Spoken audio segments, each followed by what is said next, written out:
प्यारी सास संगत जी, प्यार से बोलिए धन्यकार जी। सतगुरु माता सुदीक्षा सविंदर हरदेव जी महाराज की जय। निरंकारी राजमाता गुरु वचन अवतार की जय। प्यार से बोलिए धन्यकार जी। सात संगत जी, सतगुरु के हुक्म से दासी को बैठने का मौका मिला। कोई करन नसीबा वाले सत्संग दो घड़ियाँ। सतगुरु माता जी, शुक्रिया आप जी का, लाख लाख शुक्रिया कि आप जी ने बिठाया। चर्चा करेंगे सतगुरु माता जी। ये चर्चा जो होती है सतगुरु की, ये लेखे लगती है सत्संग जी। ये सत्संग की दो घड़ियाँ लेखे लगती हैं सत्संग जी।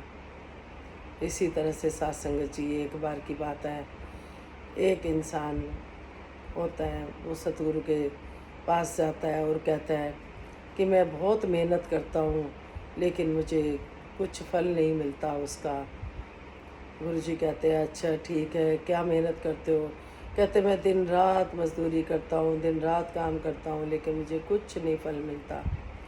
सतगुरु जी कहते हैं अच्छा ठीक है, ये बीज ले जा और जब बारिश आए तब इसे बोना।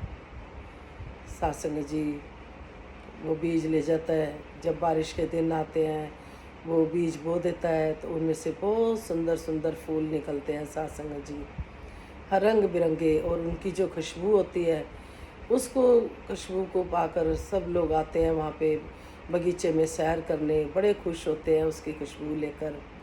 सत्संग जी वो फिर फूल, एक पतझड़ आता है, फूल मुरझा जाते हैं सत्संग जी। फिर वो गुरु जी के पास जाता है कि वो फूल तो मुरझा गए। गुरु जी फिर उसको बीज देते हैं, कहते हैं अच्छा लो, फिर बरसात के मौसम में ही बोना। सत्संग जी वो फिर बीज बोता है। अब की बार उसमें से मिर्चें उगती हैं सत्संग जी। मिर्चों से दस्का लगता है, जो भी लोग निकलते हैं, खांसी होती है, दस्का लगता है, तो ये फिर गुरु जी के पास जाते हैं। गुरु जी मेरे को कैसे बीज दे दिया आपने, उसमें तो दस्का लगता है ये मिर्चों में। तो गुरु जी ने कहा अच्छा ये बताओ, जब पहले फूल उगे थे उसमें खुशबू थी तो क्या आपने डाली थी? क्या आपने कुछ करा था उसमें? कहता नहीं। तो कहते जो ये मिर्चें हैं तो मिर्चों में कड़वापन क्या आपने डाला है? कहते नहीं। कहने का भाव यही कि सतगुरु जी ने समझाया कि जो भी करता है ये परमात्मा करता है, कोई इंसान कुछ नहीं करता। हम कहते हैं हमने मेहनत की, मेहनत के लिए भी ताकत सतगुरु ही देते हैं। कोई भी हम काम करते हैं उसकी सद्बुद्धि हमें देते हैं, विवेक देते हैं, ये उनकी कृपा से ही होता है सत्संग जी। इसी तरह से सत्संग जी, एक बार एक इंसान संत महात्मा होते हैं, सत्संग जी होटल में जाते हैं खाना खाने। वहाँ पर एक काली मिर्च की शीशी पड़ी होती है और एक साल्ट की सत्संग जी पड़ी होती है, नमक की। तो दोनों में देखता है कि जिस पे काली मिर्च है उस पर नमक लिखा हुआ है, जिस पे नमक है उस पर काली मिर्च लिखी हुई है। तो सत्संग जी संतों ने समझाया कि वो सोचे कि अब मैं कैसे करूं, जब तक खाली बैठा हूं, ऑर्डर दिया हुआ है, जब तक खाना नहीं आया तो मैं इसको उसमें कर देता हूं, पलटा पुल्टी कर देता हूं। तो इतने में वहाँ का वेटर आया तो उसको बोले कि ज़रा मेरे को ना पेपर दे दो कि इसमें काली मिर्च रखी हुई है और इसमें नमक रखा हुआ है, दोनों में उल्टा लिखा हुआ है, तो मैं इसको पलट देता हूँ।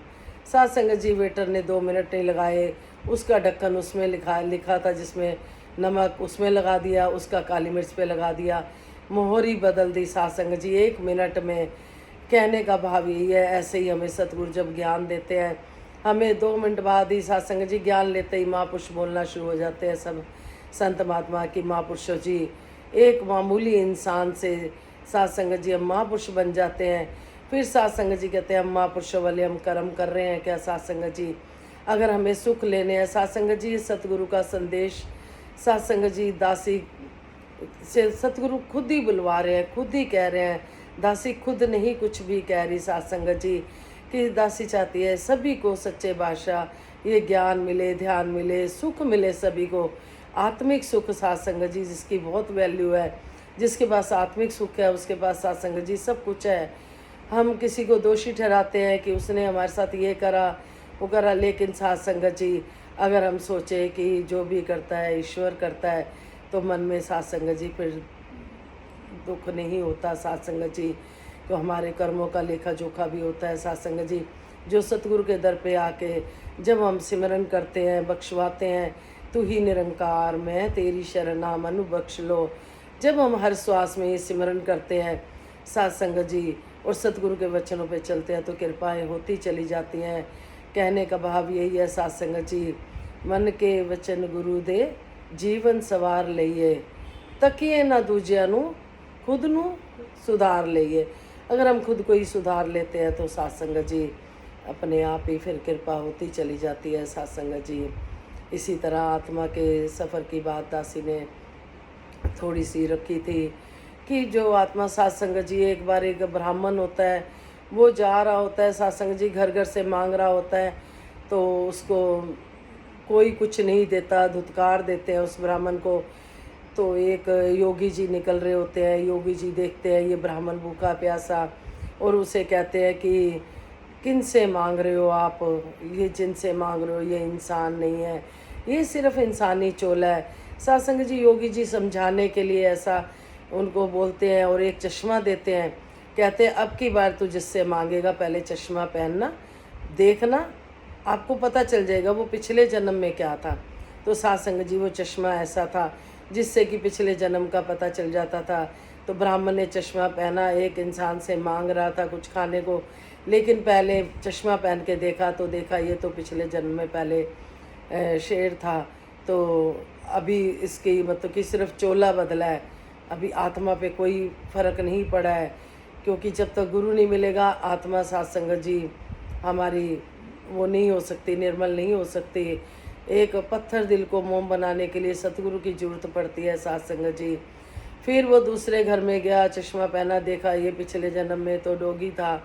इस तरह से साथ संगत जी फिर एक बार चश्मा पहना तो उसमें उसको परमात्मा का रूप दिखाई दिया कि बोलो उसके चरणों पे गिर गया कि आप तो संत महात्मा हो। कहते आपको कैसे पता है? कह रहे मेरे को ऐसे योगी जी ने चश्मा दिया जिसमें से मैं देख पाता हूँ कौन पिछले जन्म में क्या था। तो हम भी साथ संगत जी पिछले जन्म में क्या थे हमें भी नहीं पता, जब तक हम गुरु नहीं मिला था। दासी भी साथ संगत जी कितनी कमियां थी कोई पता नहीं। साथ संगत जी कमियां गिनाने बैठे तो बहुत कमियां थी साथ संगत जी। तो राजमाता जी ने जिस तरह से साथ संगत जी कहा था कि सुख सारे दुनिया दे पादो सब्दी झोलीज, फिर भी मिलाई रखी संताएं टोलीज। साथ संगत जी सतगुरु माता जी कहती थी राजमाता जी कि संतों के लिए सारे सुख बने हैं, लेकिन हम ये अपने अंदर अपनी अंतर आत्मा से पूछे क्या हम संत बन गए हैं? साथ संगत जी तो वो अक्सर कहती थी ये सारे सुख दुनिया जहाँ के संतों के लिए है। उन्होंने ये कभी नहीं कहा कि सबके लिए है, उन्होंने बोला संतों के लिए है। सुख सारे दुनिया दे पादो शब्दी झोली च सॉरी, फिर भी मिलाई रखी संता दी टोली च। कहने का भाव कि संतों के लिए तो अंतरात्मा में हमें देखना है कि हम कितना अपना वचनों पे चल रहे हैं, क्या हम वाकई में संत बन पाए हैं। साथ संगत जी तो कृपा करो, मेहर करो कि इस जो इंसानी योनि मिली है इसमें हम सुदीक्षा माता जी जो परोपकार कर रहे हैं, आत्माओं को सच्चे बादशाह से जोड़ रहे हैं, इस निरंकार प्रभु से। आत्मा जब परमात्मा से मिल जाती है तो खुश हो जाती है।